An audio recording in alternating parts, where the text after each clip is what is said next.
Muy buenos días, señores y señoras. Mi nombre es Nelson Torres García. Soy abogado titulado de la Universidad de Santander, UDES, sede Cúcuta. También soy tecnólogo jurídico de la Universidad Industrial de Santander, UIS, de Bucaramanga. De igual modo, soy especializado en Derecho Penal General de la Universidad Autónoma de Bucaramanga, UNA. Entonces, señores, en el día de hoy les voy a hablar sobre la conducta punible y los elementos que la conforman. Y cuando hablamos de la conducta punible, hacemos referencia a un juicio que se le hace a una persona que haya cometido un delito o un hecho para verificar si es merecedora de una pena o de una medida de seguridad. La conducta punible está contemplada en el artículo 9 de la Ley 599 del año 2000, el cual consagra: para que la conducta sea punible, se requiere que sea típica, que sea antijurídica y que sea culpable. El primer elemento es la tipicidad. Entonces, la tipicidad se dice que es el encajamiento de un comportamiento a un tipo penal. Es decir, el comportamiento que realizó la persona debe estar demarcada en el Código Penal como delito. Si no está contemplada en el Código Penal como delito, entonces la conducta es atípica. La tipicidad se clasifica en dos aspectos: uno negativo y otro positivo. En el negativo, verificamos si la persona que realizó el hecho o el delito está amparada por una causal de exclusión de las que contempla el artículo 32 de la Ley 599 del año 2000. Entonces, primero, caso fortuito y fuerza mayor. Segundo, que se obre en consentimiento de la víctima por parte del titular del bien jurídico, siempre que pueda disponer del mismo. Tercero, que se obre en ejercicio de un deber legal o constitucional. Cuarto, que se obre con una orden emitida con las formalidades legales por una autoridad competente. Y por último, que es el quinto, que se obre en legítimo ejercicio de un derecho subjetivo. Entonces, si se presenta una de ellas, no hay lugar a responsabilidad penal. El fiscal que viene conociendo las diligencias deberá archivar las mismas o solicitar la preclusión ante un juez de conocimiento. Ahora, si no se presenta ninguna de ellas, pasaríamos al segundo aspecto, que es el positivo.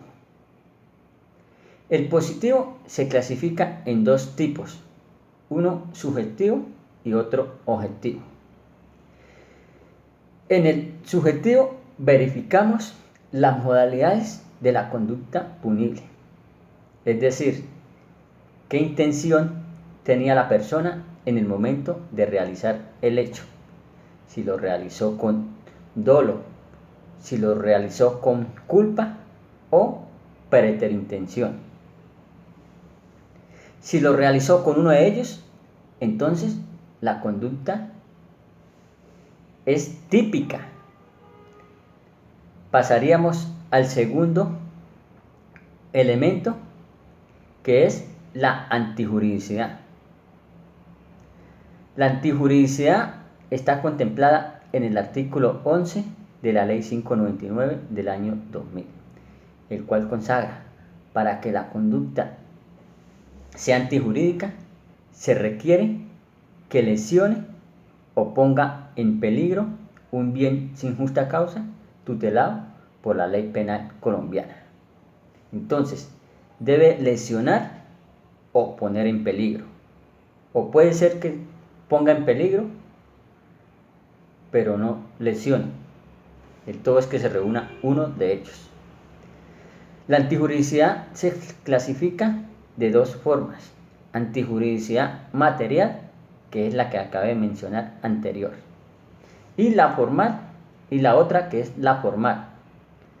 La formal es que si la persona que realizó el hecho o el delito estuvo amparada por una causal de exclusión de las que contempla el artículo 32 del numeral 6 y 7.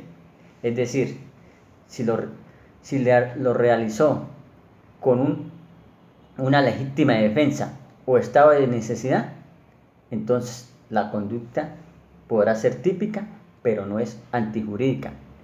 Esa persona está amparada por la antijuridicidad formal, por presentarse una causal de exclusión de las que contempla el artículo 32, de la que mencioné anterior, 6 y 7. Es decir, lo realizó con legítima defensa o estado de necesidad. Entonces, reitero, para esa persona no hay responsabilidad penal. Ahora, si no se presentó ninguna de ellas, pasaríamos al tercer elemento de la conducta punible, que es la culpabilidad. La culpabilidad se clasifica de tres formas. Primero, capacidad de culpabilidad o inimputabilidad.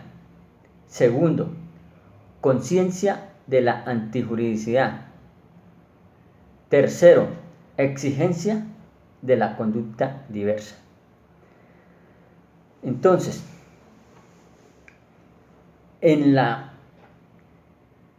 capacidad de culpabilidad verificamos si la persona que cometió el hecho o el delito lo realizó bajo de un trastorno mental, estados similares o diversidad sociocultural. Si la persona lo realizó bajo uno de ellos, entonces la conducta podrá ser típica, podrá ser antijurídica, pero no es culpable. Esa persona es inimputable. Se le debe dar una medida de seguridad, más no una pena. Y esa medida de seguridad, ¿dónde la pagan? En centro para personas especiales. Segundo elemento de la conciencia de la antijuridicidad. Ahí verificamos si la persona que realizó el hecho o el delito era consciente y conocía la antijuridicidad. Ahí miramos si la persona es consciente y sabía que era delito o no. Entonces ahí nos remitimos a las causales de exclusión de las que contempla el artículo 32, numeral 10, 11 y 12, que es el error de tipo o el error de prohibición. Más adelante voy a dar un ejemplo de cada causal. Último elemento de la culpabilidad: exigencia de la conducta diversa. Ahí verificamos si la persona se le podrá dar un camino diferente. Y nos remitimos a las causales de exclusión de las que contempla el artículo 32, numeral 8 y 9, que es el miedo insuperable o la insuperable coacción ajena. Entonces, si se presenta una de ellas, no habrá responsabilidad penal. Ahora, si no se presenta, diríamos que la conducta es culpable. Entonces pasaríamos a hacer un juicio de reproche. Entonces diríamos, juicio de reproche. Capacidad de culpabilidad, culpabilidad. Conciencia de la antijuridicidad, culpabilidad. Exigencia de la conducta diversa, culpabilidad. Entonces diríamos que la persona que realizó ese delito es culpable y por ello se le debe dar una pena, mas no una medida de seguridad. Entonces, señores, esos son los elementos de la conducta punible en nuestra legislación colombiana. Más adelante, puede ser esta semana que viene, les voy a dar un ejemplo de cada causal de exclusión. Es decir, por ejemplo, de caso fortuito, un ejemplo, de fuerza mayor, un ejemplo, de consentimiento de la víctima, un ejemplo, de estado de necesidad, un ejemplo, de insuperable coacción ajena, un ejemplo de cada una de las 12 causales que consagra el artículo 32 del Código Penal. Y así nos vamos centrando en el tema. Muchas gracias, señores, por estar atentos a la clase. Que estén muy bien, que descansen.